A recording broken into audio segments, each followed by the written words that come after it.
Germany के बाद Italy ने भारत को नखरे दिखाने शुरू कर दिए हैं। जैसा कि हम सबको पता है कि भारत में जो न्यूक्लियर पावर प्लांट लगे हुए हैं उसके रिएक्टर को रिपेयर करने के लिए जो इंपॉर्टेंट रिपेयर पार्ट्स होते हैं उसकी सप्लाई इटली से की जानी थी।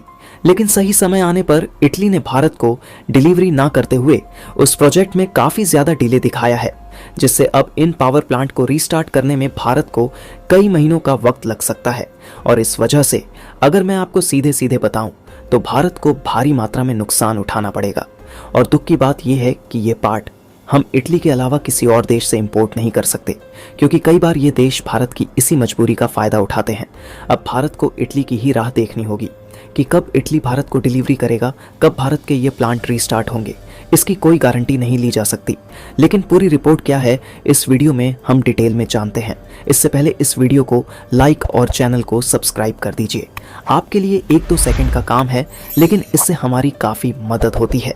दरअसल दोस्तों, हम बात कर रहे हैं तारा पर न्यूक्लियर पावर प्लांट की, जिसकी शुरुआत 1969 में भारत के अंदर की गई थी। और यहाँ पर 2 बड़ी रिएक्टर का इस्तेमाल किया जाता है, जिसमें एक की क्षमता करीब 160 मेगावाट है और यह मुंबई से करीब 100 किलोमीटर की दूरी पर है। और यह प्लांट एक लंबे समय से ऑन इरेड किया जा रहा है, इसलिए इन्हें समय समय पर रिपेयर एंड मेंटेन करना ज़रूरी होता है। और आप सभी जानते होंगे कि न्यूक्लियर एनर्जी कितनी ज़्यादा रिस्क वाली होती है, इसलिए इन्हें रिपेयर करना, मेंटेन करना काफ़ी ज़्यादा इम्पॉर्टेंट होता है, क्योंकि यह टेक्नोलॉजी हमने अलग अलग देशों से बिल्ड करके तैयार की है। इसलिए इन्हें रिपेयर एंड मेंटेन करने के लिए भी इम्पॉर्टेंट पार्ट की ज़रूरत पड़ती है।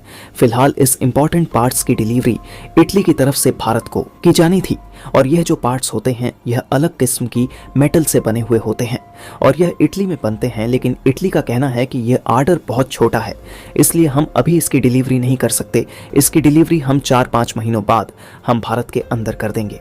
और आपको जानकर हैरानी होगी कि ये जो न्यूक्लियर पावर प्लांट था वह 2020 में ही बंद किया गया था, क्योंकि सही समय पर इसकी पार्ट्स की डिलीवरी ना होने के कारण अब 4 से 5 महीना बाद ये प्लांट रीस्टार्ट हो सकता है।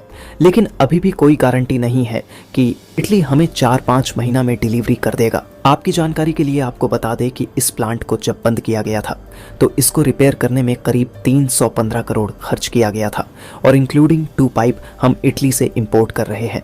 और एक बार इस प्लांट को रिपेयर करने के बाद यह प्लांट अगले 10 सालों तक आराम से काम कर सकता है। और अभी भारत के पास करीब 22 परमाणु रिएक्टर्स इस्तेमाल किया जा रहे हैं, जिनकी इलेक्ट्रिसिटी प्रोडक्शन कैपेसिटी 6780 मेगावाट की है।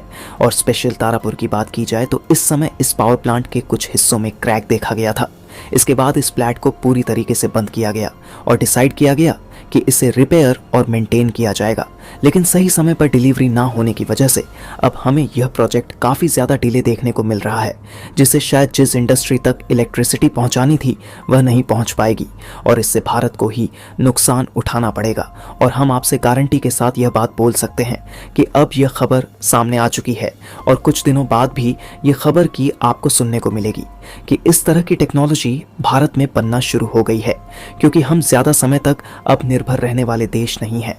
और भी इस पर कुछ खबरें आएंगी तो हम आप तक ज़रूर शेयर करेंगे, इसलिए चैनल को सब्सक्राइब कर दीजिए। और आपको वीडियो पसंद आई है तो वीडियो को लाइक कर दीजिए। हम आपसे मिलते हैं इसी तरह की इन्फॉर्मेटिव वीडियो के साथ।